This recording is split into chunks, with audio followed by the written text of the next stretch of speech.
ആകാശവാണി കോഴിക്കോട്.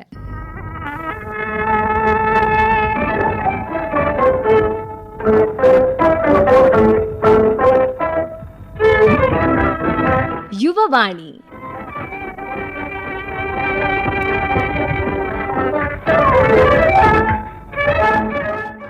എല്ലാ പ്രിയ ശ്രോതാക്കൾക്കും യുവവാണിയിലേക്ക് സ്വാഗതം. ഇന്ന് യുവവാണിയിൽ ഇലൂസിയ ലാബിന്റെ ഫൗണ്ടറും സിഇഒയുമായ നൗഫലുമായി ഐശ്വര്യ സതീഷ് നടത്തുന്ന അഭിമുഖമാണ്. Welcome sir. ഹായ്. എന്താണ് ഇലൂസിയ? എങ്ങനെയാണ് ഈ ഒരു സംരംഭത്തിന്റെ തുടക്കം? നമസ്കാരം. ഇലൂസിയ ശരിക്കും ഒരു വെർച്വൽ റിയാലിറ്റി, അതേപോലെ തന്നെ augment reality, artificial intelligence, metaverse തുടങ്ങിയ സർവീസ് ചെയ്യുന്ന ഒരു കമ്പനിയാണ്. കോഴിക്കോട് ഗവൺമെന്റ് സൈബർ പാർക്കിലാണ് നമ്മൾ പ്രവർത്തിക്കുന്നത്. കൊച്ചിയിലായിരുന്നു നമ്മൾ തുടങ്ങിയിട്ടുണ്ടായത്, സ്റ്റാർട്ടപ്പ് മിഷൻ്റെ അണ്ടറിലായിരുന്നു ഉണ്ടായിരുന്നത്. അതിനുശേഷം ഇപ്പോൾ കോഴിക്കോട് ഗവൺമെന്റ് സൈബർ പാർക്കിലേക്ക് മാറിയിട്ട് ഇത് നമ്മുടെ 6th ഇയർ ആണ്. ഇലൂസിയ ശരിക്കും എഡ്യൂക്കേഷൻ സെക്ടറിൽ ഒരു പുതിയ സാങ്കേതിക വിദ്യകളെ പരിചയപ്പെടുത്തുക എന്നുള്ളതും പുതിയൊരു എഡ്യൂക്കേഷണൽ റെവല്യൂഷൻ ഉണ്ടാക്കുക എന്നുള്ളത് ഉദ്ദേശത്തിൽ തുടങ്ങിയ ഒരു കമ്പനിയാണ്. അത് നമുക്ക് ഇത്രയും ഒരു കാലത്തെ ഒരു 6 വർഷം കൊണ്ട് തന്നെ നമുക്ക് അതിൻ്റെ ഒരു നല്ല രീതിയിലേക്ക് നല്ലൊരു മൂവ്മെൻറ്റ് നമുക്ക് നാഷണലിയും ഇൻ്റർനാഷണലി നമുക്ക് എത്താൻ കഴിഞ്ഞിട്ടുണ്ട്. ഇതാണ് വളരെ ബ്രീഫായിട്ട് ഇലൂസിയനെ കുറിച്ച് പറയുകയാണെങ്കിൽ പറയാനുള്ളത്. എന്തുകൊണ്ടാണ് ഇലൂസിയ ലാബ് എന്നൊരു കൺസെപ്റ്റിൽ എത്തിപ്പെട്ടത്? ഇലൂസിയ ശരിക്കും അതിൻ്റെ പേര് സൂചിപ്പിക്കുന്നത് പോലെ തന്നെ ഒരു ഇലൂഷനാണ് ശരിക്കും ഇലൂസിയ കൊണ്ട് ഉദ്ദേശിക്കുന്നത്. എൻ്റെ ഒരു വേർഡ് അത് തന്നെയാണ്, നമ്മുടെ ആ ഒരു അർത്ഥത്തിൽ തന്നെയാണ് ആ പേരിട്ടത്. നമ്മുടെ ഇലൂസിയ ശരിക്കും ഇന്ന് നമ്മുടെ ഒരു 6 വർഷം മുമ്പ് അതിൻ്റെ കുറച്ചും കൂടി ശരിക്കും നമ്മുടെ രജിസ്ട്രേഷനും ആ ഒരു നമ്മുടെ ലീഗലി നോക്കുകയാണെന്നുണ്ടെങ്കിൽ നമ്മൾ 6 ഇയർ ആണെങ്കിലും നമ്മളൊരു 7ാമത്തെ വർഷമാണ് ശരിക്കും ഉള്ളത്. ഇപ്പം ഇങ്ങനെ നോക്കുമ്പോൾ ഞങ്ങളുടെ തുടക്കത്തിൽ വെർച്വൽ റിയാലിറ്റിനെ കുറിച്ചും അതേപോലെ തന്നെ മെറ്റവേഴ്സിനെ കുറിച്ചും ഓഗ്മെന്റ് റിയാലിറ്റിനെ കുറിച്ചും ആളുകൾ സംസാരിക്കുക പോലും ഇല്ലാത്തൊരു കാലഘട്ടത്തിൽ നമ്മുടെ ജസ്റ്റ് ഞങ്ങളൊരു ആഡ് ചെയ്തിട്ടുണ്ടായിരുന്നു. നമ്മുടെ it is going to be happen എന്ന് പറഞ്ഞിട്ട് ഇലൂസിയ ഹൗ നമ്മുടെ എങ്ങനെയാണ് ജസ്റ്റ് സ്റ്റുഡൻസിനെ ട്രാൻസ്ഫോം ചെയ്യുന്നതെന്നൊക്കെ പറഞ്ഞിട്ട് ഇപ്പോൾ കുറേ ആഡ്സ് കണ്ടിട്ട് എൻ്റെയൊക്കെ ഫ്രണ്ട്സ് ഇപ്പോൾ സൗദി അറേബ്യയിലും ദുബായിലേക്കുള്ള ഫ്രണ്ട്സൊക്കെ ആഡ് കുറേ കാലം കഴിഞ്ഞ് എൻ്റെ അടുത്ത് പിന്നീട് വന്ന് പറഞ്ഞിട്ട് നമ്മൾ ഫേസ്ബുക്കിൽ പോസ്റ്റ് ചെയ്തപ്പോൾ ഇത് വേറെ ഏതോ കമ്പനീൻ്റെ എന്തോ സംഭവമാണെന്നാണ് വിചാരിച്ചതെന്നാണ് നിങ്ങളുടെ ആയിരുന്നു എന്ന് പറയുന്നത്. കാരണം അന്ന് ഞാനൊരു കോളേജ് അധ്യാപകനായിരുന്നു. നമുക്കതിൻ്റെ ഒരു തുടക്കത്തിൽ ഇത് ഷൂട്ട് ചെയ്യാനുള്ള ആഡ് ചെയ്യാനുള്ള ഫണ്ട് നമ്മുടെ അടുത്തില്ല. നമ്മുടെ കോളേജിൽ നിന്ന് കിട്ടുന്ന ആ ഒരു സാലറി മാത്രം ബേസ് ചെയ്തുകൊണ്ട് ഞാൻ എൻ്റെ കുറച്ച് നല്ല സ്റ്റുഡൻസിനെ എടുത്ത് മറ്റു ഡിപ്പാർട്ട്മെൻറ്റ്സിനെയൊക്കെ കണക്ട് ചെയ്ത് അവിടുന്ന് തന്നെയല്ലേ കുറച്ച് വീഡിയോ, ഒരു ഫ്രണ്ടിനെ വിളിച്ചിട്ട് വീഡിയോ ഒക്കെ എടുത്ത് അങ്ങനെയാണ് ശരിക്കും ഫസ്റ്റത്തെ ഒരു ആഡ് പോകുന്നത്.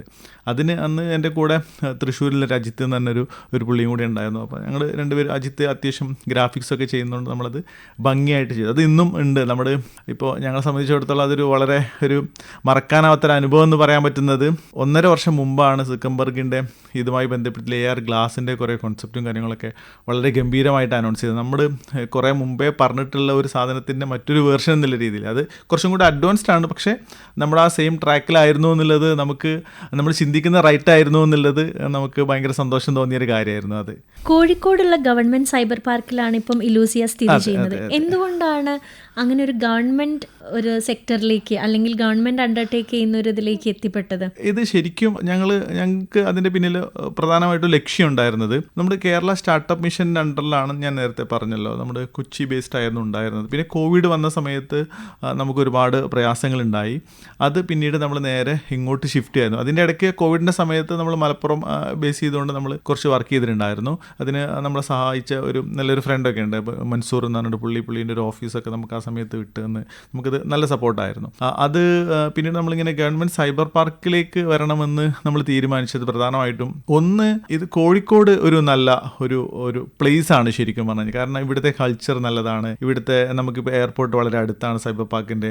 പിന്നെ ആ ഒരു ഏരിയൻ്റെ എക്സ്പാൻഷനും കാര്യങ്ങളൊക്കെ നമ്മൾ നോക്കുന്ന സമയത്ത് ഇവിടെ ഒരു വലിയൊരു ഗ്രോത്ത് നമ്മൾ പ്രതീക്ഷിച്ചിട്ടുണ്ടായിരുന്നു. ഇനി ഇതും അല്ലാണ്ട് ഇവിടെ കുറച്ച് എഡ്യൂക്കേഷണൽ പ്രൊജക്റ്റുകൾ ശരിക്കും ഇന്ത്യയിൽ തന്നെ അറിയപ്പെടുന്ന പ്രിസം എന്ന് പറയുന്ന പ്രൊജക്റ്റ് ഒക്കെ ഉണ്ട്. അത് മെഡിക്കൽ കോളേജ് ക്യാമ്പസ് സ്കൂൾ, അതിനെ ബേസ് ചെയ്തുകൊണ്ട് ഇവിടുത്തെ പൊളിറ്റീഷ്യൻസ് ഒക്കെ നന്നായിട്ട് അത് ചെയ്യുന്നുണ്ട്. അപ്പോൾ നമുക്ക് അതിൻ്റെയൊക്കെ പാട്ടാവാൻ പറ്റുക എന്നുള്ളത്, അപ്പോൾ ആ ഒരു രീതിയിൽ നമുക്ക് ആ ഒരു ഗ്രോത്ത് ഉണ്ടാക്കാൻ നമുക്കത് പറ്റുമെന്നുള്ളതായിരുന്നു നമ്മൾ വിചാരിച്ചിട്ടുണ്ട്. അത് ശരിക്കും ആ രീതിയിൽ നമുക്ക് നന്നായിട്ട് സപ്പോർട്ടും ആയിട്ടുണ്ട്. കാരണം സൈബർ പാർക്കിൽ നിന്നാണെന്നുണ്ടെങ്കിലും അവിടുത്തെ ഇപ്പോൾ കാഫിറ്റ് എന്ന് പറഞ്ഞിട്ടുള്ള ഒരു IT കമ്മ്യൂണിറ്റി ഉണ്ട്. ഒരു 250ഓളം കമ്പനീസ് അതിനകത്ത് ഉണ്ട്. അപ്പോൾ അതിൻ്റെയൊക്കെ പാർട്ടായതുകൊണ്ട് അതിൻ്റെ എല്ലാവരുടെയും സപ്പോർട്ട് നമുക്ക് അതിനകത്ത് കിട്ടി. കാരണം നമുക്ക് ഒരു ഡിഫറൻറ്റ് സെക്ടർ സെൻറ്ററാണ്, ഇത് ആളുകൾക്ക് പറഞ്ഞാൽ മനസ്സിലാവാത്തൊരു ഏരിയ ആണ്. അപ്പം അതുകൊണ്ടാണ് നമ്മൾ ഗവൺമെൻറ് സൈബർ പാർക്കിലേക്ക് വന്നത്. പിന്നെ അതിന് മറ്റൊരു കാര്യം എന്ന് പറയുന്നത്, ഗവൺമെൻറ് സൈബർ പാർക്കിലായതുകൊണ്ട് നമുക്ക് ഇപ്പം നമ്മുടെ ഒരു പബ്ലിക്കായിട്ട് ഏതെങ്കിലും ഒരു സ്ഥലത്ത് വെച്ചിട്ട് നമ്മൾ ഇത്തരം കാര്യങ്ങൾ ചെയ്തിരുന്നെങ്കിലോ, അല്ലെങ്കിൽ ഇതൊന്നും അല്ലാത്ത വേറെ ഏതെങ്കിലും സ്ഥലത്ത് പോയിട്ടുണ്ടായിരുന്നെങ്കിലോ ഒക്കെ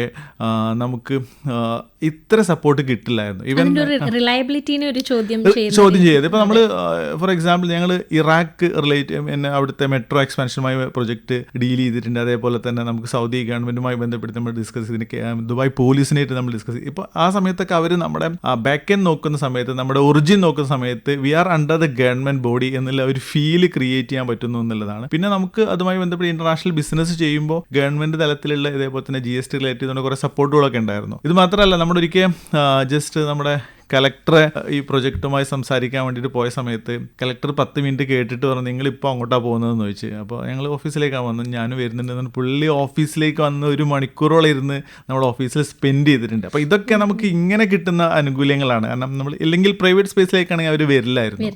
ഇതൊക്കെ നമ്മൾ നന്നായിട്ട് യൂസ് ചെയ്തിട്ടുണ്ട്. അതൊരു ഗവൺമെന്റ് ബോഡി ആയതുകൊണ്ട്, അണ്ടറിലായതുകൊണ്ട് ഉണ്ടായ ഒരു സാധനം തന്നെയാണ്. സൈബർ പാർക്ക് എന്ന് പറയുന്നത് ഒരു ടെക് എക്കോസിസ്റ്റം എന്ന് വേണമെങ്കിൽ പറയാം. എക്സാക്ട്ലി, അതെ. അപ്പോൾ ആ ഒരു എക്കോസിസ്റ്റം ഏതൊക്കെ രീതിയിൽ നിങ്ങളെ ഹെൽപ്പ് ചെയ്തിട്ടുണ്ട്? അവിടെ ജോയിൻ അവിടെ കമ്പനി സ്റ്റാർട്ട് ചെയ്ത സമയത്ത് ആളുകൾക്ക് ഇത് മനസ്സിലാവില്ലായിരുന്നു, നമ്മുടെ എന്തായി പറയുന്നത് എന്നുള്ള. Virtual reality, metaverse, augment reality, ഇതെന്താ സംഭവിക്കും. നമ്മളിങ്ങനെ പറയും, നിങ്ങൾക്ക് ആളുകളെ ടച്ച് ചെയ്യാൻ വിർച്വലി, കാണാത്ത ആൾക്കാരെ കാണാൻ കഴിയും, അവിടെ പോകാൻ കഴിയും, ചൈനയിലൊക്കെ പോയിട്ട് ഇവിടെ നിന്നിട്ട് തന്നെ പോകാന്നൊക്കെ ഞാൻ പറഞ്ഞിട്ട്. അപ്പോൾ ഇപ്പോൾ കുറേ ആളുകളെ നമ്മൾ നമ്മുടെ ഓഫീസിലേക്ക് ഇൻവൈറ്റ് ചെയ്യും. ഇതൊരു വലിയ നെറ്റ്വർക്കാണ്. ആ ഒരു എക്കോസിസ്റ്റം എന്ന് പറയുന്നത് ഭയങ്കര ഇമ്പോർട്ടൻ്റ് ആയിരുന്നു നമ്മളെ സംബന്ധിച്ചിടത്തോളം. കാരണം നമ്മൾ പറയാൻ പോകുന്ന കാര്യങ്ങൾ നമ്മൾ മാത്രം പറഞ്ഞാൽ പോരാ, നമുക്ക് വേണ്ടി വേറെയും കുറെ ആളുകൾ പറയുമ്പോഴാണ് അതിനകത്തൊരു ഒരു വാല്യൂ ഉണ്ടാവുന്നത്. എക്സാക്ട്ലി.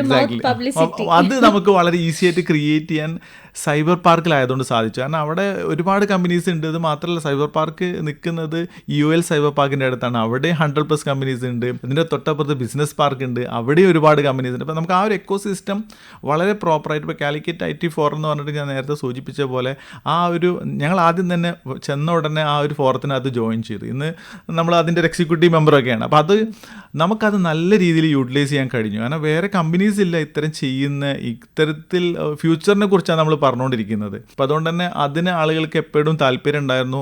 എല്ലാവർക്കും ഇതിൻ്റെ ചെറിയ ചെറിയ സർവീസുകൾ ആവശ്യമുണ്ടായിരുന്നു. അപ്പോൾ പുറത്തൊക്കെ നമ്മളെപ്പോഴും ഈ കമ്പനീസ് ഇവരൊക്കെ പുറത്ത് പോകുന്ന സമയത്ത് ഇവർ ഇത്തരത്തിൽ എന്ത് സംഭവങ്ങൾ കണ്ടു കഴിഞ്ഞാൽ, ഇപ്പോൾ ഒരാൾ ദുബായ് പോവുകയാണെന്നുണ്ടെങ്കിൽ അവരുടെ ഒരു എക്സിബിഷനോ അല്ലെങ്കിൽ എന്തെങ്കിലും ഇത്തരത്തിൽ ഇവൻറ്റിന് പോകുന്ന സമയത്ത് ഇവിടെ എന്തെങ്കിലും കണ്ടു കഴിഞ്ഞാൽ ആ ഫോട്ടോ വീഡിയോ എടുത്തിട്ട് നൗഫൽ ഇങ്ങനൊരു സംഭവം ഇവിടെ കാണുന്നുണ്ട്, നിങ്ങൾക്ക് പറ്റുന്ന നോക്ക് എന്ന് പറഞ്ഞിട്ട് അയച്ചു തരുന്നുണ്ടായിരുന്നു. ഇതൊക്കെ നമ്മളെ വളരെ നന്നായിട്ട് സഹായിച്ചിട്ടുണ്ട്. ആ ഒരു എക്കോസിസ്റ്റത്തിൻ്റെ ഒരു ബെനിഫിറ്റ് ആണത്. ശരിക്കും അത് നമ്മൾ യൂസ് ചെയ്തിട്ടുണ്ട് എന്നർത്ഥം. നമുക്കറിയാം ചുറ്റും ഒരുപാട് മറ്റുള്ള സ്റ്റാർട്ടപ്സ് ഉണ്ട്. ഇപ്പോൾ സാറ് പറഞ്ഞ പോലെ നിങ്ങൾ നിൽക്കുന്നത് തന്നെ ഒരു വലയത്തിന്റെ ഉള്ളിലാണ്. അപ്പൊ അതിൽ നിന്നും എങ്ങനെയാണ് ഇലൂസിയ ലാബ് വ്യത്യസ്തമാകുന്നത്? ഇലൂസിയ ശരിക്കും നമ്മൾ പറഞ്ഞല്ലോ, നമുക്ക് ഒരു 2030 എന്ന് പറഞ്ഞിട്ട് ഒരു പ്രോപ്പർ വിഷൻ ഉണ്ട്.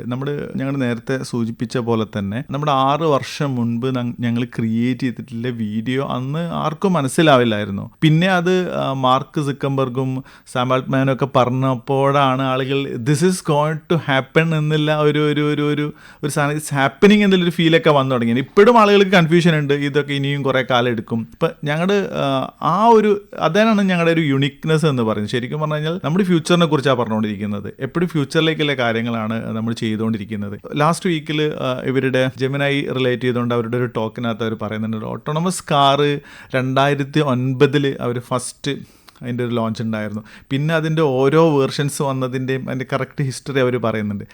അത് ഇന്ന് 15 വർഷം കഴിഞ്ഞു. അപ്പോൾ ആ ഒരു വിഷൻ്റെ അത്രയ്ക്കല്ലെങ്കിൽ പോലും ഞങ്ങളതിൻ്റെയൊക്കെ ഒരു പകുതി എത്തുന്നു എന്നുള്ളതാണ് ഞങ്ങളെക്കുറിച്ച് ഇവാലുവേറ്റ് ചെയ്യുന്ന സമയത്ത് അല്ലെങ്കിൽ അസസ് ചെയ്യുന്ന സമയത്ത് നമുക്ക് തോന്നാറുള്ളത്. അപ്പോൾ അതാണ് ഇലൂസിയൻ്റെ ഒരു പ്രത്യേകത. നമ്മൾ ഇന്നത്തെ കാര്യങ്ങളെക്കുറിച്ചല്ല, നാളെ ഇനി ഒരു 5 വർഷം കഴിഞ്ഞാൽ നടക്കാൻ പോകുന്നതിനെക്കുറിച്ച് നമ്മൾ പ്ലാൻ ചെയ്ത് അതിന് പാഷനേറ്റായിട്ടുള്ള ഒരു ടീമാണ് നമ്മളെപ്പോഴും നമ്മൾ ഹയർ ചെയ്യുന്ന സമയത്താണെന്നുണ്ടെങ്കിലും നമ്മുടെ പാർട്ട്ണർഷിപ്പിലേക്ക് വരുന്ന സമയത്താണെന്നുണ്ടെങ്കിലൊക്കെ നമ്മളെപ്പോഴും അത്തരം കാര്യങ്ങൾ നോക്കാറുണ്ട്. അവരുടെ vision have to be aligned with our vision.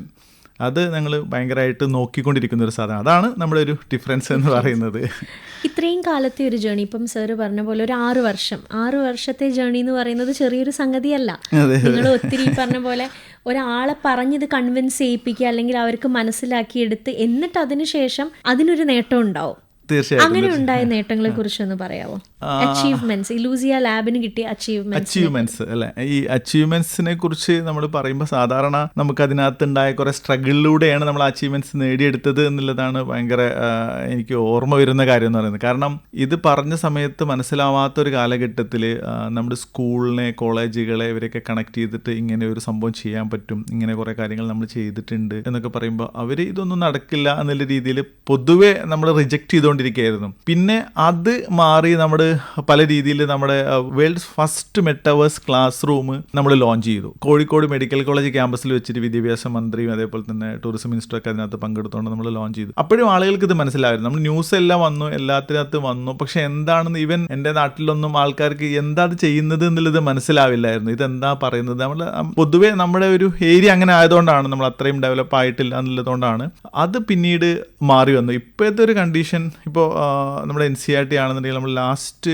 മന്തിലാണ് നമുക്ക് ഇതിൻ്റെ ഒരു നാഷണൽ അവാർഡ് കിട്ടിയത്. കാരണം നമ്മുടെ പ്രൊജക്റ്റിൻ്റെ ഒരു ഇമ്പോർട്ടൻസും അതേപോലെ തന്നെ ഇനി വരാനിരിക്കുന്ന ചേഞ്ച് ഇതിനെ ബേസ് ചെയ്തിട്ടാണെന്നുള്ളതൊക്കെ ബേസ് കണക്കിലെടുത്തുകൊണ്ട് ഇമ്മേഴ്സീവ് സയൻസ് എഡ്യൂക്കേഷൻ കാറ്റഗറിയിൽ ഇലൂസിയൻ്റെ ലാബിന് നാഷണൽ അവാർഡിന് സെലക്ട് ആയിട്ടുണ്ടായിരുന്നു. അപ്പം ഇതൊക്കെ നമ്മുടെ ഒരു അച്ചീവ്മെൻറ്റിലേക്ക് വന്നതാണ്. ഇപ്പോൾ ഈ സമയത്ത് ആളുകൾ റിജക്റ്റ് ചെയ്തുകൊണ്ടിരിക്കുന്ന സമയത്ത് നമ്മുടെ കോവിഡിൻ്റെ പീരീഡിന് ആ സമയത്തൊക്കെ നമ്മൾ ഒരുപാട് സ്ട്രഗിൾ ചെയ്തിട്ടാണ് വർക്ക് ചെയ്തത്. കാരണം ആ സമയത്ത് അന്ന് ഞങ്ങളുടെ അടുത്തൊക്കെ പറഞ്ഞിട്ടുണ്ടായിരുന്നു, അന്ന് ടോപ്പ് ലീഡിങ് ആയിട്ടുള്ള ഒരു കമ്പനി ഇവിടെ ഓൺലൈൻ എഡ്യൂക്കേഷൻ ഇന്നിപ്പോൾ ഇല്ലാത്ത ഒരു ലീഡിങ് കമ്പനി ഉണ്ട്. അപ്പോൾ അവരൊക്കെയുള്ള മാർക്കറ്റിൽ നിങ്ങൾ എഡ്യൂക്കേഷൻ സംഭവം കൊണ്ട് വന്നിട്ട് നിങ്ങൾക്ക് കാര്യമുണ്ടോ എന്ന് പറഞ്ഞപ്പോൾ ഞങ്ങളത് തമാശയ്ക്ക് പറയാറുണ്ടായിരുന്നു. അവർ കുറച്ച് കാലം കഴിഞ്ഞാൽ ഉണ്ടാവില്ല, പക്ഷെ ഞങ്ങൾ ഇവിടെ തന്നെ ഉണ്ടാവും എന്ന് പറഞ്ഞപ്പോൾ അത് അങ്ങനെ തന്നെ ആയി എന്നുള്ളതാണ് ഞങ്ങൾക്ക് തോന്നുന്നത്. അപ്പോൾ ഇങ്ങനത്തെ കുറേ പീരീഡിലൂടെയാണ് നമ്മൾ കടന്നു പോയത്. അത് നമ്മുടെ ആ ഒരു വിഷൻ ഉള്ളത് കൊണ്ടും പിന്നെ നമ്മുടെ ടീമും വളരെ സ്ട്രോങ് ആയിട്ട് നിന്നതുകൊണ്ടും തന്നെയാണ്. അപ്പം നിങ്ങളുടെ ഒരു കോർ ടീം എങ്ങനെയാണ് അവർ പ്രവർത്തിക്കുന്നത്? അതുപോലെ എങ്ങനെയാണ് ഒരു നവീകരണ സംസ്കാരം, കൾച്ചർ ഓഫ് ഇന്നോവേഷൻ എങ്ങനെയാണ് വളർത്തിയെടുക്കുന്നത്? ഇത് കുറച്ച് ടഫ് ക്വസ്റ്റ്യൻ ആണ് ആക്ച്വലി. കാരണം നമ്മൾ എങ്ങനെയാണ് ഈ ടീമിനെ എടുക്കുന്നത് എന്നുള്ളത് ഞങ്ങളുടെ തുടക്കത്തിൽ ആദ്യം ഇതിനെക്കുറിച്ച് പറയുക ചെയ്തിട്ടുണ്ടായിരുന്നു. അപ്പോൾ നമുക്ക് മനസ്സിലായി ഇത് ആളുകൾക്ക് ഡൈജസ്റ്റ് ആവുന്നില്ല. ആദ്യം ഇതിനെ എഡ്യൂക്കേറ്റ് ചെയ്യണം എന്നുള്ളത് മനസ്സിലായി. അപ്പോൾ നമ്മൾ പിന്നെ കണ്ടിന്യൂസ് ആയിട്ട് നമ്മൾ ചെയ്തുകൊണ്ടിരുന്നത് ക്യാമ്പസുകളിലൂടെ, ഇത്തരം ടോക്കുകളിലൂടെ ഒക്കെ നമ്മൾ മാക്സിമം എക്സിബിഷനിലൊക്കെ പങ്കെടുത്തുകൊണ്ടേയിരുന്നു. കാരണം നമ്മൾ ഇതിനെ പറഞ്ഞ് ആളുകളിലേക്ക് പതുക്കെ ഇതിൻ്റെ പേരുകളും ഇത് ഇനി വരാനിരിക്കുന്ന ഒരു ടെക്നോളജി ആണെന്നുള്ള ഇത്തരത്തിൽ കുറേ സാധ്യതകൾ ഉണ്ട് എന്നുള്ളതും, ഇന്നിപ്പോൾ AI പെട്ടെന്ന് ആളുകൾ AI കുറിച്ച് പറയുന്നത് പോലെയാണ്. ശരിക്കും AI പുതിയൊരു സംഭവമേ അല്ല, പക്ഷേ ആളുകളുടെ റിയൽ യൂസ് കേസിനെ ടച്ച് ചെയ്യുമ്പോഴാണ് ആൾക്കാർ ഒന്ന് ഞെട്ടി കൊണ്ടുവരിക. പക്ഷെ അതിൻ്റെ മുമ്പേ നമ്മൾ ഇത് പറഞ്ഞുകൊണ്ടിരുന്നപ്പോൾ നമുക്ക് കുറേ പ്രശ്നങ്ങളുണ്ടായിരുന്നു. നമ്മൾ കണ്ടിന്യൂസ് ആയിട്ട് ഇതേപോലെ ക്യാമ്പസുകളിലൂടെ വർക്ക്ഷോപ്പുകൾ നടത്തിയപ്പോൾ പ്രധാനമായിട്ട് ഉദ്ദേശം ഉണ്ടായിരുന്നത് നമുക്ക് ആൾക്കാർ വേണമായിരുന്നു ഇതിനകത്ത്. ഇത് ചെയ്യിപ്പിക്കാനും നമുക്ക് ആൾക്കാരില്ലായിരുന്നു. അപ്പോൾ ഇൻട്രസ്റ്റുള്ള ആളുകൾ ഇങ്ങനെ ഒരു ജോബ് ചാൻസ് ഇവിടെ ഉണ്ട് എന്ന് അറിഞ്ഞാലേ ഉള്ളൂ അതിനകത്തേക്ക് വരിക, ഇല്ലെങ്കിൽ നമുക്ക് ആളെ കിട്ടാനില്ല. ഇപ്പോഴും ഇതിനകത്ത് പ്രശ്നങ്ങളുണ്ട്. ഇപ്പം ഇത് നമ്മൾ കണ്ടിന്യൂസ് ആയിട്ട് ക്യാമ്പസുകളിലൂടെയൊക്കെ ഇങ്ങനെ നടന്ന് സംസാരിച്ചതിൻ്റെ അടിസ്ഥാനത്തിൽ കുറേ ആളുകൾ ഇത് കൊള്ളാലോ, ഇതിനകത്ത് പഠിക്കാൻ പറ്റുമോ എന്നൊക്കെ ചോദിച്ചിട്ട് വന്നു. അപ്പം അത്തരം ആളുകളെ കംപ്ലീറ്റ് നമ്മൾ നമ്മുടെ ഫ്രഷേഴ്സ് എന്നുള്ള രീതിയിൽ തന്നെ നമ്മൾ ടീമിലെടുത്തു. അവർക്ക് നല്ലൊരു വിഷൻ ഉണ്ടാക്കി കൊടുത്തു. അവർ ഒരു ലീഡർഷിപ്പ് ക്വാളിറ്റി കൊണ്ടുവന്ന് നമ്മളൊരു ഹാപ്പി ആയിട്ടുള്ളൊരു വർക്ക് കൾച്ചറാണ് നമ്മുടെ എപ്പോഴും നമ്മൾ അതിനകത്തുണ്ട്. അപ്പോൾ എല്ലാവർക്കും എല്ലാം പറയാൻ പറ്റുന്ന ഒരു ഫ്രീഡം കൊടുത്തുകൊണ്ട് കാരണം നമുക്ക് നമ്മുടെ എല്ലാവരുടെ അടുത്തും പറയുന്നത് നമ്മുടെ കണ്ടുകൊണ്ടിരിക്കുന്ന ചാനലുകൾ എല്ലാം നമ്മൾ ചേഞ്ച് ചെയ്യണം. ടെക്കിനെ ബേസ് ചെയ്തുകൊണ്ട് എല്ലാ ചാനലുകളും നമ്മൾ സബ്സ്ക്രൈബ് ചെയ്യണം, അത് ഫോളോ ചെയ്യണം. എന്നിട്ട് എല്ലാ ദിവസവും നമ്മൾ മീറ്റിങ്ങുകൾ വെക്കും, അല്ലെങ്കിൽ ചെറിയ ഡിസ്കഷൻ, നമ്മൾ ഔട്ടിങ് പോലെയൊക്കെ നമ്മൾ പുതിയ കാര്യങ്ങളെക്കുറിച്ച് ഒരാൾ പറയാനുള്ള അവസരം കൊടുക്കും. അപ്പോൾ ഓരോരുത്തരും പുതിയ രീതികൾ, പുതിയ സംഭവങ്ങൾ പരീക്ഷിക്കും. അങ്ങനെ ഞങ്ങൾ ഒറ്റ ദിവസം കൊണ്ട് ഉണ്ടാക്കിയ ചില പ്രൊഡക്റ്റൊക്കെ ഭയങ്കര ഗംഭീരമായിട്ട് നമ്മൾ വിൽക്കാൻ പറ്റിയിട്ടുണ്ട്.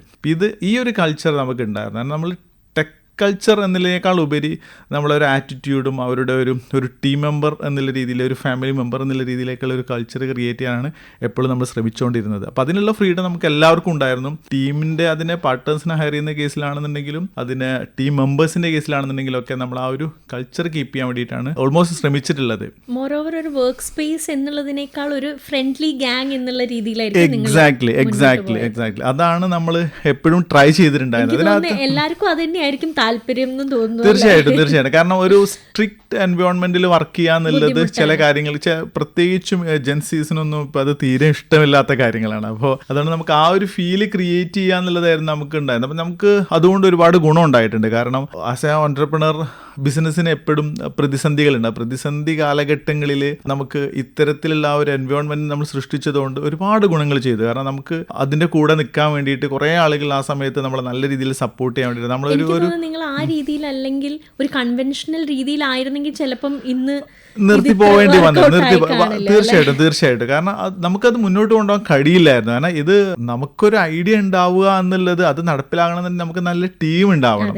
നമ്മുടെ ഇപ്പൊ ചില ആളുകൾക്ക് ഞാൻ എപ്പോഴും നമ്മൾ ടീമിന്റെ അടുത്ത് പറയാറുണ്ട്, നമുക്ക് പോകാനുള്ളത് കോഴിക്കോട് നിന്ന് ട്രിവാൻഡ്രത്തേക്കാണ് എന്ന് നിങ്ങൾ മനസ്സിൽ വിചാരിക്കുക. പക്ഷെ എനിക്ക് പോകാനുള്ളത്, കമ്പനി എന്നുള്ള രീതിയിൽ എനിക്ക് പോകാനുള്ളത് ഇവിടുന്ന് ദുബായിലേക്കാണെന്നുണ്ടെങ്കിൽ നമ്മൾ രണ്ടുപേരും ഒരേ റൂട്ട് ഒരേപോലെ യാത്ര ചെയ്ത് കഴിഞ്ഞാൽ അത് അവിടെ എത്തില്ല. കാരണം നിങ്ങളുടെ മനസ്സെപ്പോഴും ട്രിവാൻഡ്രം പോകാനുള്ള അസറ്റുകളും ബാഗുകളും ലഗേജുകളും പ്രിക്കോഷൻസ് എങ്കിലും എടുത്തിട്ടുണ്ടാവുള്ളൂ. ഞാൻ റെഡിയാണ് ദുബായ് വരെ പറക്കാനുള്ളത്. അപ്പോൾ ഈ ഒരു വിഷൻ നമുക്ക് എല്ലാവർക്കും ഉണ്ടായാലുള്ളൂ നമുക്ക് ഗ്രോത്ത് ഉണ്ടാവുക എന്നുള്ളത്. അപ്പോൾ ആ ഒരു വിഷൻ ഇല്ലാത്ത ആളുകൾ ചിലപ്പോൾ അതിനകത്തുനിന്ന് മാറിപ്പോകാനൊക്കെ സാധ്യതയുണ്ടാവും ചെയ്യും. അപ്പോൾ അത് നമ്മൾ ആ രീതിയിലാണ് സെറ്റ് ചെയ്തിട്ടുണ്ടായത്. നമ്മൾ ആര് വരികയാണെന്നുണ്ടെങ്കിലും നമ്മുടെ ടീമിൽ എടുക്കുന്ന സമയത്ത് ആദ്യം പറയുന്നത് ഈ ഒരു വിഷനിലേക്ക് എത്തണം എന്നുള്ളതും ഇങ്ങനെയാണ് ചെയ്യേണ്ടത് എന്നുള്ളതുമായിരുന്നു. കോഴിക്കോട് പോലുള്ളൊരു പ്രദേശത്ത് AR VR AI അങ്ങനെയൊക്കെ പോലുള്ള ഒരു പ്രത്യേക മേഖലയിൽ നിങ്ങൾ എങ്ങനെയാണ് ആൾക്കാരെ അട്രാക്ട് ചെയ്യുന്നത്, അല്ലെങ്കിൽ ഏതൊക്കെ തരത്തിലാണ് അവർക്ക് വളരാൻ സപ്പോർട്ട് കൊടുക്കുന്നത്? നമ്മളിപ്പം സ്വാഭാവികമായിട്ട് കോഴിക്കോട് എന്ന് പറയുമ്പോൾ ആൾക്കാർ ആദ്യം പറയും ഭക്ഷണം എന്ന്, അല്ലെ?